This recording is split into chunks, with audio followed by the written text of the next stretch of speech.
So greeting to all attending the panel discussion on the interesting and relevant topic of the new work model, how COVID-19 impacted women's participation and new opportunities.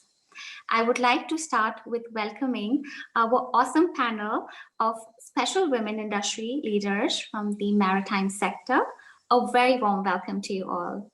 I'm sure all of us attending the session today will greatly benefit from today's session, considering the varied professional experience from different geographical locations you all bring to this table.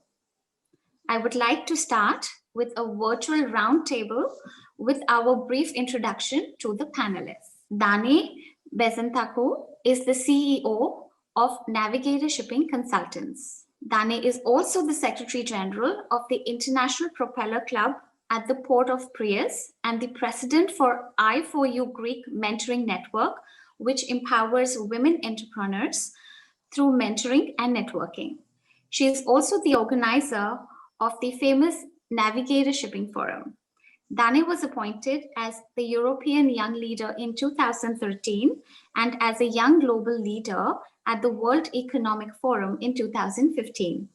She represented Greece twice in the International Visitor Leadership Program of the State Department in 2011 and 2017. Danae today joins us from Greece. Fabiana Martins is a maritime lawyer who is duly qualified in Brazil and Portugal. With a master's degree in international law, Fabiana has worked for P&I and ship owners for over 23 years. She is a partner at SMA and a board member of Vista International. Fabiana joins us today from Brazil. Densua Aryeetey is a senior manager and head of department at Ghana's Shipping Authority. Densua has been working in maritime and trade industry for the past 29 years with main responsibility of promoting and protecting cargo interests. She has served as a member of Ghana's delegation to many meetings at the International Maritime Organization, where she has had the authority to transact business on behalf of her country. She is also the founder of Vista Ghana and an executive committee member at the Vista International and is responsible for the Africa region. Naa joins us today from Ghana. Ms.Shehara Jayawardana serves as the Joint Managing Director at McLarens Group. She joined them in the year 2003 and currently spearheads strategic planning, investment decisions, mergers and new business acquisitions, restructuring, and key decisions in the day-to-day business of the shipping and logistics sectors of the group. Ms.Shehara is a board director for the Ceylon Shipping Corporation. She serves as a member of the National Agenda Committee on Transport and Logistics of the Ceylon Chamber of Commerce and also heads the development of maritime-related services, working committees of the National Maritime Policy Steering Committee. She is the founding president of Vista Sri Lanka and is the vice chairman of the Ceylon Association of Shipping Agents. She joins us today from Sri Lanka.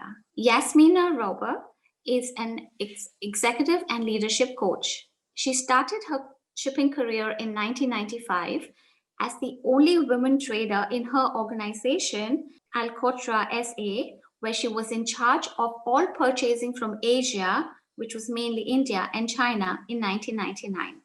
Yasmina eventually managed the company's offices in Geneva from 2007 to 2016. Yasmina is an ex-president of Vista, Switzerland, and she is still on its board. She's also the executive board of Swiss Trading and Shipping Association and the Zug Commodity Association. Yasmina today joins us from Switzerland. Once again, a very warm welcome to you, ladies. To start with, may I invite Danae to start her views on the topic for the discussion today, which is how COVID-19 impacted women's participation and new opportunities. Thank you very much, Preetika, and so nice to be here with many friends from all over the world. It's great, and I would like to thank Maritime SheEO. Unfortunately, we cannot be in India, but this is the magic world of technology can bring us all together. So thank you very, very much, and Sanjam. The impact of COVID-19 across the global economy is and will be profound. Okay, I mean, markets and supply chains have been disrupted, businesses were closed, and millions have or will lose their jobs. Some numbers that I have here is that the International Labour Organization has estimated that full or partial lockdown measures now affect about 2.7 billion workers. The flights have stopped, tourism has stopped. You know, my family is also in the tourism sector, and we have seen that shipping has not stopped one day.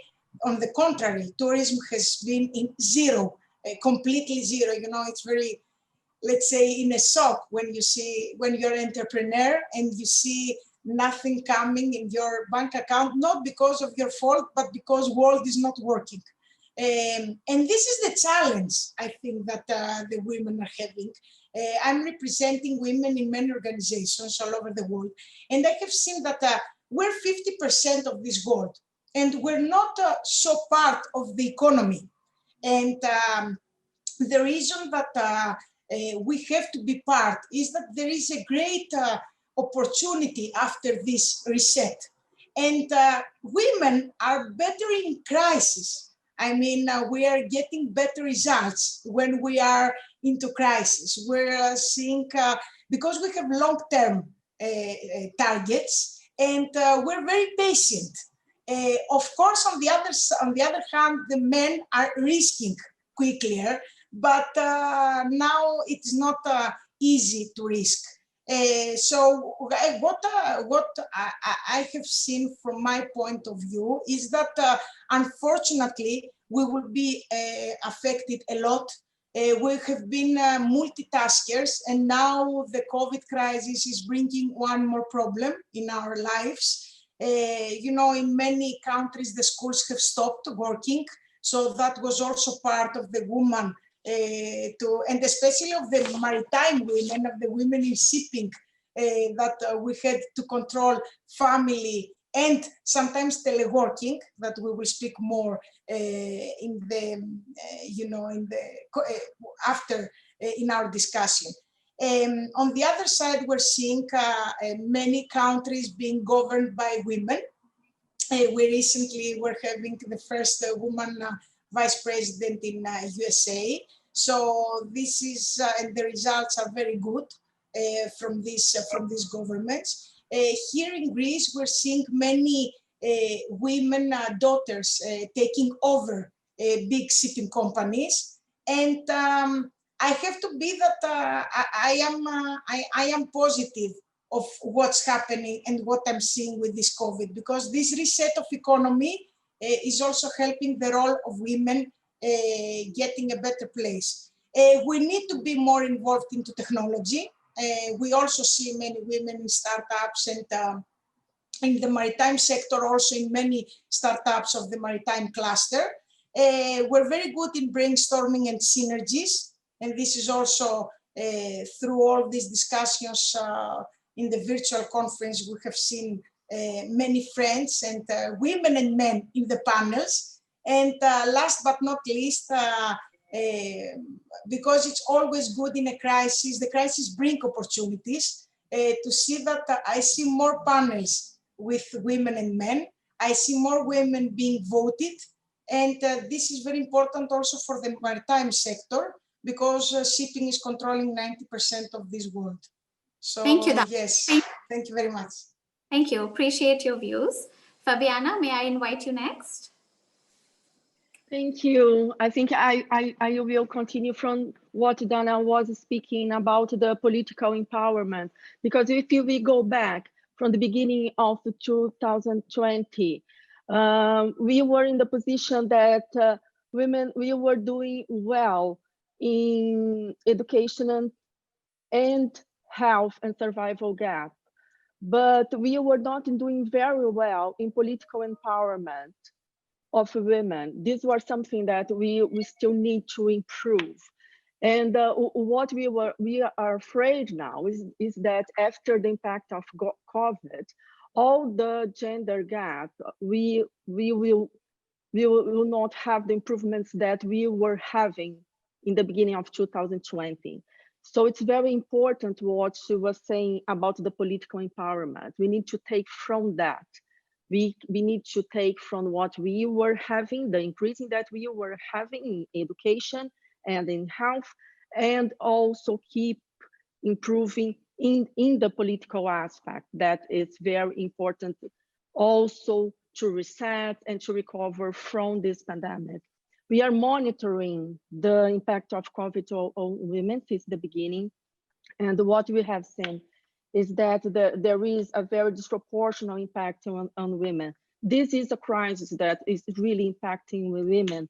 Women are a large proportion in the working in sectors that are severely affected by the crisis. Women are in domestic work, in more vulnerable work, are overwhelmed, as she has already said. We are in an equal distribution of increased care. We also have reports that women are suffering of burnout. We all have problems with childcare. I don't know who are having the e-learning. It's a nightmare. I don't know who had this experience. I have myself. It's very difficult. We have to work, we have to teach. So we are multitasking, but it's been too much. So we have mental health issues. We have financial anxiety. So we have all this being monitored, and it's really being very difficult. It needs to be seriously dealt by our governments, and women need to be in these decisions. But this is also an opportunity, because since women are in the front, we are 70% of people, according to the World Health Organization, 70% of people that are in the care and in the medical sector are women. So we are in the front of this crisis. These are giving us an opportunity. What I'm seeing is that many projects, and as she said, many startups are leading now by women. Since we are in the front, we are in the position to give solutions and to see solutions faster. So we are seeing that women are in the best position to make the reset, and this is the big opportunity for all the world to take advantage of this and go towards a more sustainable and diverse world. Okay, thank you, Fabiana. Now, may I invite you now? Thank you very much. I will just narrow it down to what is happening for us in Africa. Coming from my perspective, I've seen how it has affected the women in Africa. 2020 started with a lot of hope. When I look back to Ghana, for example, the women were making strides. The women were being lifted up into higher positions. Women were now entering into management positions and onto boards. There was so much hope. And I would say that cargo interest was so high. That is, importers and exporters. The traders who are doing the business were very much in high hopes. Unfortunately, COVID came and it impacted negatively. For Ghana, when we had the lockdown, everything was at a standstill. Women traders, mostly the SMEs, were heavily impacted because they could no longer undertake their businesses. We understand all over Africa how this has affected the women, because they are also the breadwinners. They go out and they do their businesses and they take care of the home. They take care of their businesses, small as it is, medium, and yet they contribute their lot. So with the pandemic and they are not being able to access finance, it really did affect the home. But we know that not all, and from where I stand, not all women are into technology. They may not be exposed to the level of technology that may be available to others in advanced countries. So these women, especially the small and medium entrepreneurs, do have a challenge. Those who undertake cross-border trades and who also daily take care of their homes and their children have been really affected. But I also believe that in spite of all this, there's hope and there's opportunity. Back home, the governments are looking at this sector and trying to alleviate the positions that the women are with this impact of the pandemic. I believe that once most of them can get used to technology, to understand how to use it to do their businesses, they do not need to travel anymore. They do not need to move outside of their domain, but they can sit right in front of a computer and be able to do their businesses as usual. It will also help them. So for us, I think that this is an opportunity for us to introduce our women more into technology, innovation, more into granting them access wherever they are to finance and to customers.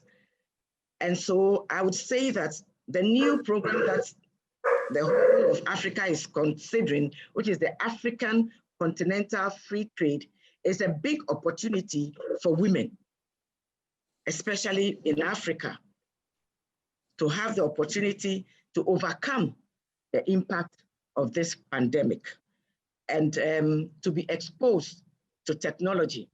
We are still working, but there's hope. And I believe that before the end of the year and next year, whether the COVID is on or not, women will take their rightful place in our economies. Thank you for now. Thank you, Naa. Shehara, may I invite you for your views, please? Thank you, Preetika, and also thanks to Sanjam for inviting me to be on the panel, and it's a pleasure to be among these great ladies. First of all, I'd like to say the pandemic has, as previously said, it's basically taken away a lot of opportunities in the business world. Even though shipping is an essential service and it continues day in, day out, the growth aspect has been totally reduced, and especially in Sri Lanka, there's a lot of companies who are going through a really tough time because we're essentially a garments exporting country. So a lot of the factories are not working. So exports are down, imports are down, the port has slowed down due to workers not being able to turn up due to COVID. So it's like a total slowdown in the economy. So in that context, I find it hard to say that there are so many more opportunities for women in this pandemic situation. Although, if you look at it from the other side of the coin, yes, the pandemic has brought us work from home, it's brought us technology, all the different working models that we didn't have in a pre-COVID world, which is allowing women to be at home and then still participate in work. So if you look at it in that sense, yes, it's it's giving an opportunity for women. But at the same time, the pandemic, the work from home also creates a new set of challenges, like as previously mentioned about the homeschooling of children, and it goes back to the age-old paradigm about sharing the household chores and the children chores between men and women. And it goes back to that question, because if that balance is not there, again, we're in that same old story where women will bear most of that burden and have to work from home and have to order the groceries online and go and do their children's homework. So, it's just the same problem in a different context. That's how I see it. But at the same time, I think women who are strong will always shine. If you give 2 examples from my own company, I've seen like 2 major transactions happen online, which was previously not possible. We purchased a tug. We did the entire purchase, all the contracts, every negotiation, everything online, which allowed my 2 legal maritime ladies to get all involved in that. Previously, it would have been only the person who flew out into the country to do the closing. So this allowed the entire team really to get involved because it is happening virtually. Yes, so there are opportunities like that. Same time, because shipping is essential service, you need to be on the scene. There are certain things that cannot be done from work from home. For example, like we have to issue certain delivery orders, BLs, that customer facing, those staff have to come in. And what I find is it is the men who are opting to come in a lot more, because I think they can't take staying at home for that long as well. So again, it then becomes something about visibility, right? And that takes us back to that old question again, like, is the pandemic taking away the visibility that women had fought so hard to gain in a pre-COVID world? Right? Because now it's like, oh, you know, you go out, I'll stay at home, I'll look after the kids. And then it's, you know, who's brave enough to go into the office and handle the essential work? Because if you look at my office, we've opted a sort of a 50-50 work from home, and essential services coming into, like the boat crews will obviously come in, the documentation staff will come in, the sales staff will come in, but all the back office will work from home because it's possible to be done. So again, it depends on your job role and the nature of shipping. As you know, sometimes you need to be there on the scene, you need to be at the port, you need to be on board, you need to be having that face-to-face contact. So I think it's really goes back to who are the women who can really rise above those challenges, and it's just posing the same challenge in a different context. Yeah, that's just my perspective. And great, thank you. And we can continue on the same lines when we discuss, you know, country-wise, how has the COVID really impacted the working situation. Now, thank you for that, Shehara. May I now invite Yasmina for her views? Thank you, Preetika, and thank you, Sanjam, for inviting us to this very interesting panel. Very happy to be here with all my colleagues from Vista.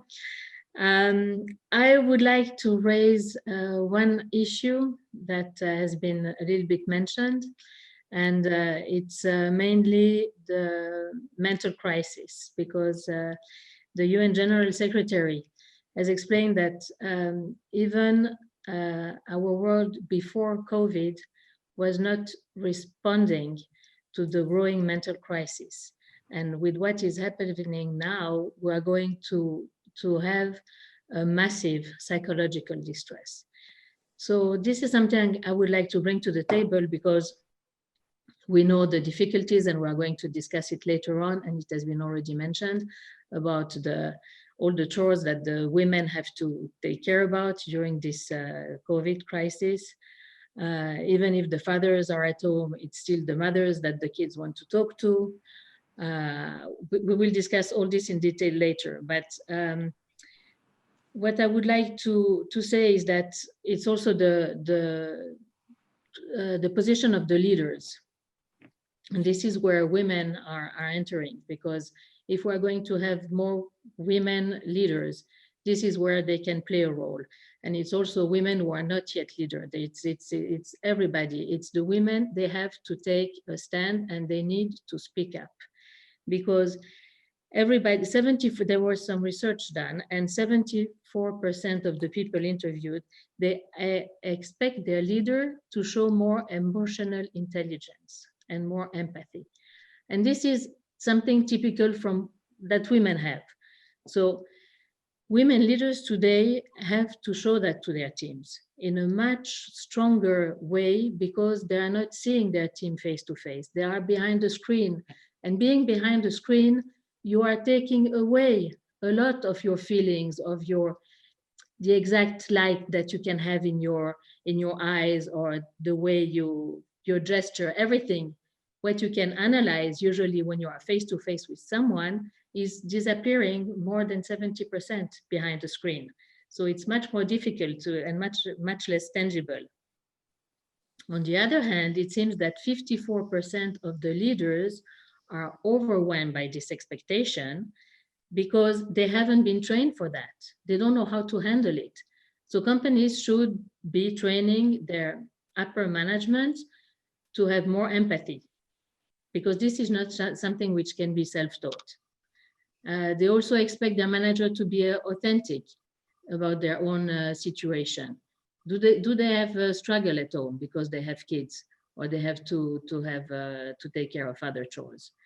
And finally, because I think that my time is running out, when the pandemic will be over, we will face a major mental health increase in people in general, and women in particular, due to all the things that they have to handle. So there should be a conscious effort to build companies' culture with your team in general. Can I still speak? Sure. And the one last thing, when stress builds up in the body and it's not effectively released, over time, it is known that the accumulated effect is trauma. And the real challenge now is not only right now, but it's probably in 6 months or a year from now, what we are going to see and how many people are going to be affected by this post-pandemic. Okay. So if you, one last advice, if you don't take time for your wellness today, you will be forced to make time for your illness later. That's my final point of my. Thank you, Yasmina. Yes. So that was an interesting point of views from various different geographical areas, but I think we all identify with most of the issues. It doesn't really matter which geography you're in, but I think we can all connect and have similar empathy for each other in terms of understanding that what they are saying, it's absolutely happening with my company or with my colleagues, has got us to think about how to handle these issues and make them into opportunities for the future, right? So moving on, it would be really nice to hear your views on how do you think that how in general has COVID-19, which has led to a lot of work from home for a lot of us. What do you think? Is this something which could carry on in the future as well? Is this working from home acceptability going to be easier going forward? I think that, first of all, the teleworking is not new for shipping. We were teleworking all our lives. And when somebody was calling me my mobile pro-COVID, because now everybody's calling in the mobiles, and they were asking me, am I disturbing you? I was replying to them, if I'm disturbed, I must not be in shipping, because you must not disturb any time of your life, even if it's Christmas, New Year, Easter, or no matter what, with or without the family. And how many times I have my daughter in the other next to me, screaming to me about something, and having also on the other line one of the countries or one of the vessels that they're having problems. I would like to say that no, teleworking has always been in our life, and this is why I think that shipping and yes, the women, because we have this great emotional world, my dear Yasmina, that we have to control it a little bit, because in crisis, you must not be so much emotional.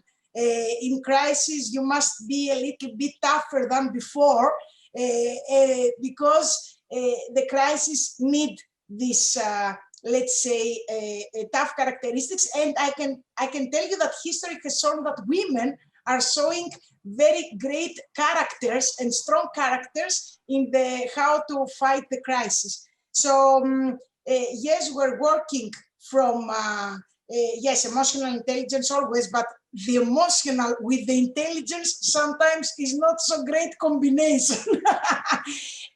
What I want to say is that yes, we're working from away and we're used to it. So this is very important to show to other sectors all over the world how they can work 24/7 without being bothered.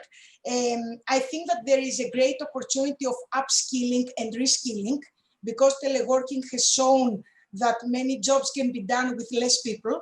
Where what I'm seeing is that technology is starting to replacing people, and we must be very careful on how technology will control us. And when we say teleworking and working from home, it's also very important for the women, because I think that the women can do this, to clarify what means home and what means office, because it's very important to keep the family, to keep the friends, and to keep the human relationships when they will come again normal in our lives, because they will.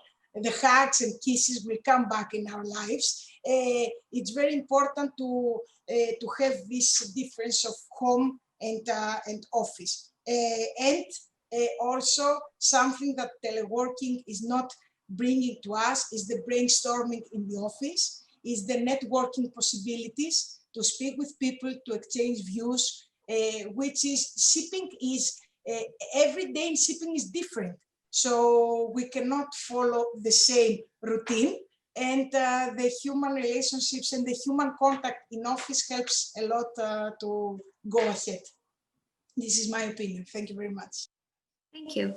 I am looking at myself and the kind of work I used to do before the COVID. I have a lot of interactions with my primary stakeholders, which are the cargo owners. Then I have a lot of interaction with the service providers in the maritime arena, with freight forwarders, with shipping lines and agents, with terminal operators. So you can see it's a day-to-day interaction, face-to-face, and with the women who are also undertaking these businesses. They are coming to ask you about freight rates. They are coming to ask you about availability of a shipping line. Can you recommend to me a freight forwarder? They are calling you here and there. And this has all came to a standstill. I couldn't interact with them. I undertake training sessions, and this is where I come in with Yasmina, saying that the mental well-being of women is also very critical. I can understand it, because today, as I'm sitting here, I'm realizing that a lot of women have been through this kind of stressful situation with a lockdown and businesses going down. I've not been able to interact and to give them the kind of assistance I normally would do. And I'm not interacting with service providers to alleviate some of the shipping challenges that some of the women are going through. It is indeed a time where we are all reinventing how to do things.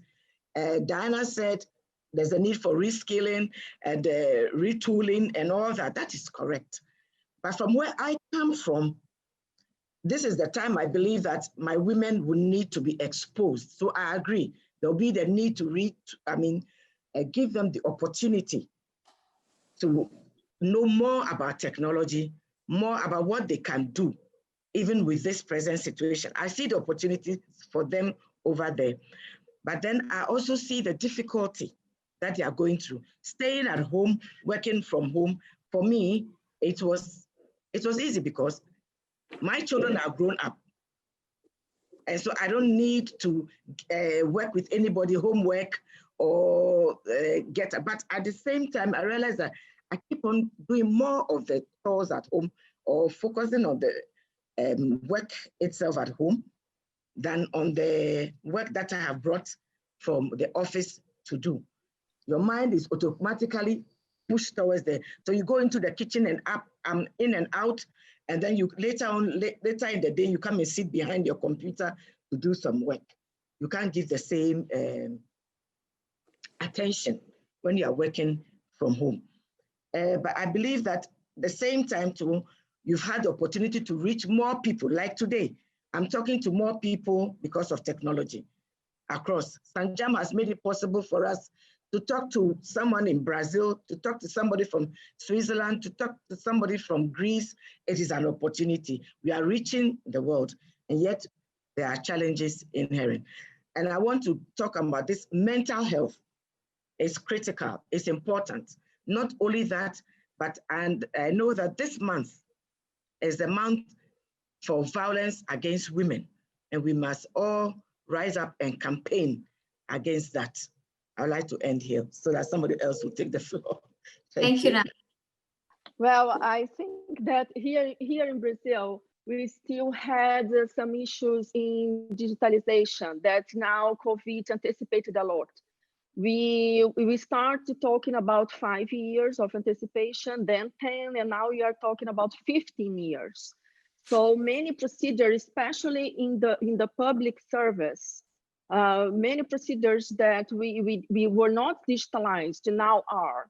And now we can talk to the authorities in a digital way. All the courts have electronic procedures.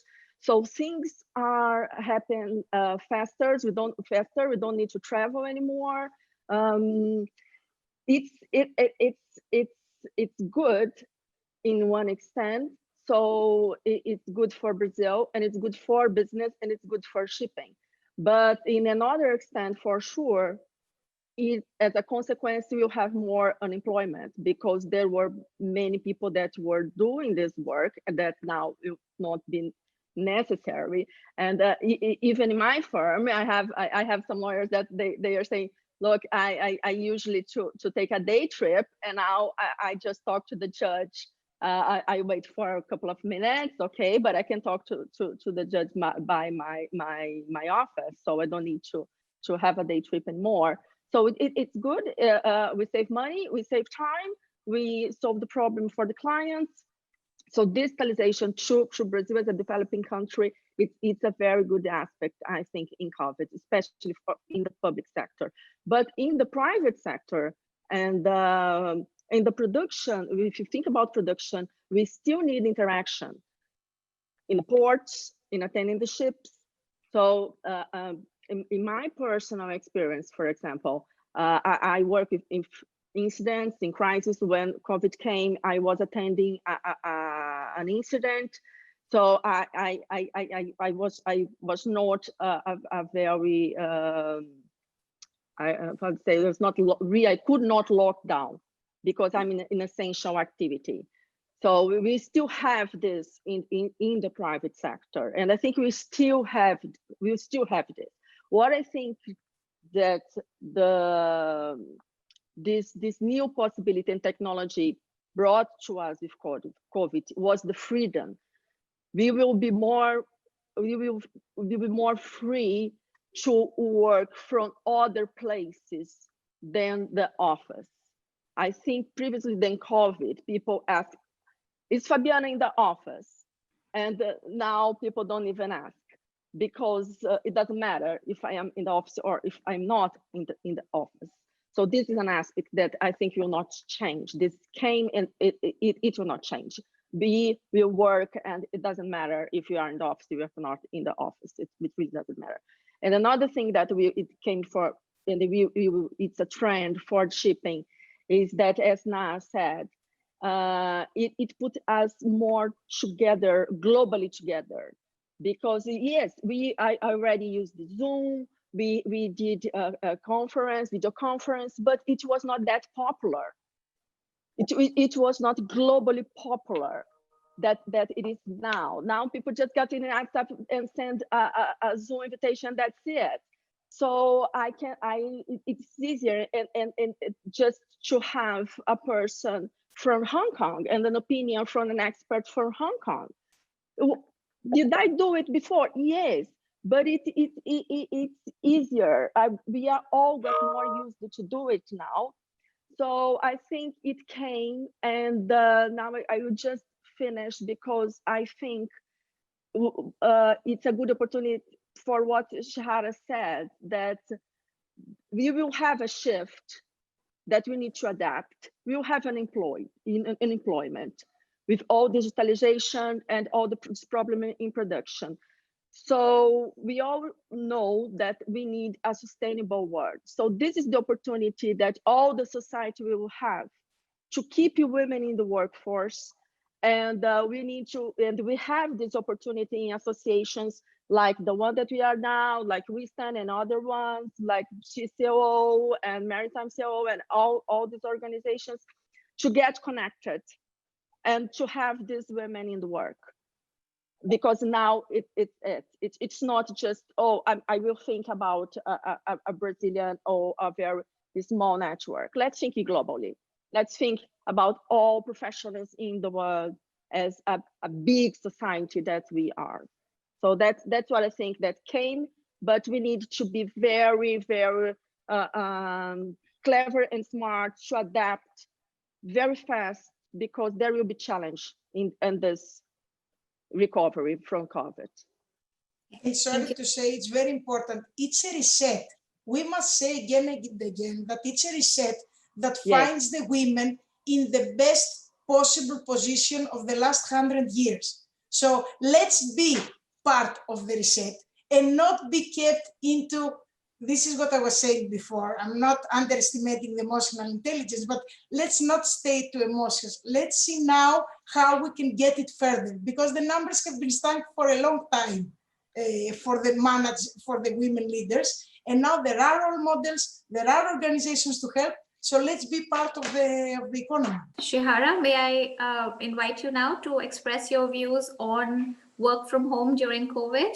Yeah, in the Sri Lankan context, what we saw was, I think government policy really will affect how much work from home is adapted by the private sector. And in Sri Lanka, what we saw was we had a complete curfew situation for 3 whole months. So it was only the essential services which had a curfew pass which could go out. So literally nobody could step out of their houses. We had 3 months like this. So it was a forced work from home. If you liked it or not, you had to do it. And what that did was a lot of things. Number one, it forced the port to go digital. I think, like Fabiana said, we were struggling with digitalization for years. But overnight, I think, because we had to adapt to that situation, the delivery order was made digital, the customs made their processes digital, because nobody wanted face-to-face contact. All the shipping lines had online money transfer, everything overnight, which we had struggled so long to adapt as an industry. So that's a good part of it, yes, because then it gave you the option. And also what I saw it personally, a lot of the things that I was spending time on was saved, like board meetings. Board meetings used to drag on for so long. Now we do them digitally and it's stick to the point. We make the decisions and we move on. Then the other things like interviews, internal meetings, all of that is done digitally, work from home on Microsoft Teams or Zoom. And I find it, the quality of work is higher because you're just focusing on that, like pleasantries are maybe a little bit less, all of that, and you're just, sticking to the point. So I find it, the commute is not there. You spend so much time going into other people's offices, maybe waiting time, all of that. So there's a lot of time saved. There can be a lot of efficiency. But at the same time, like I was said before, you lose that boundary between home and work.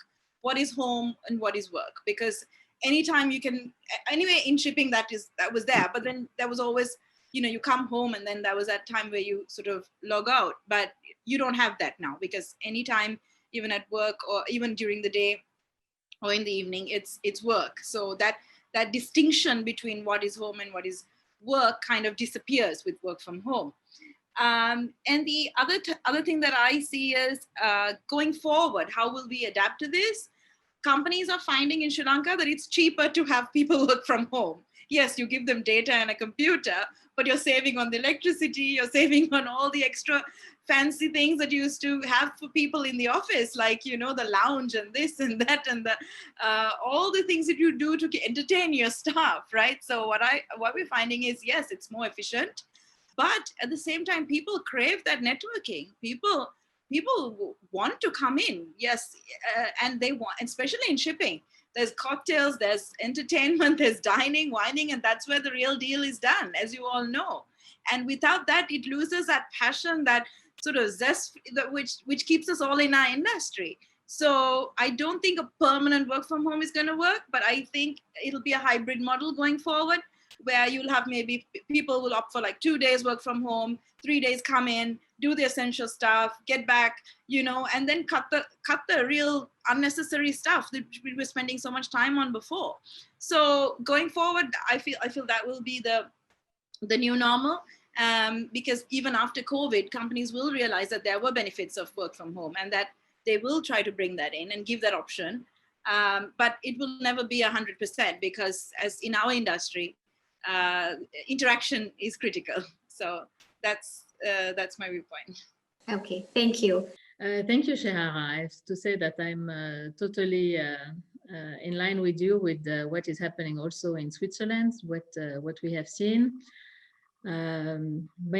Most of the trading companies, after the 3 months total lockdown, have decided to have a few days, if not the whole week, of their working people working from home remotely wherever they wanted to. I just want to say that for Switzerland, which may not be the same as somewhere else, but there was a study that was made during the lockdown, and because of all the extra chores that the women had to go through, it seems that the women with the higher education were the ones who had the less time for work.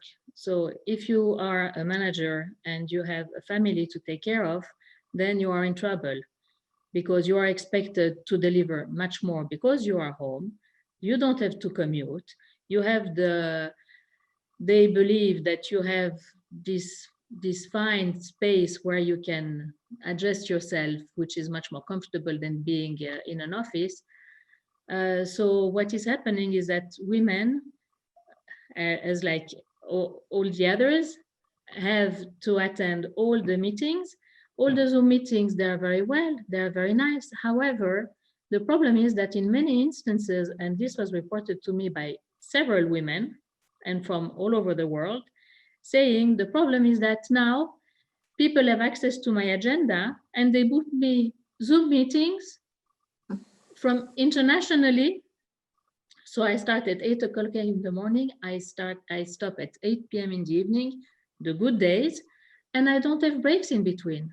And I have to go from one Zoom meeting to another. And we all know that the attention that you can give in a meeting over Zoom or over any kind of internet is much more demanding. It requires much more effort and it's very stressful. So the problem is that at the end of the day, they have their job, which has increased.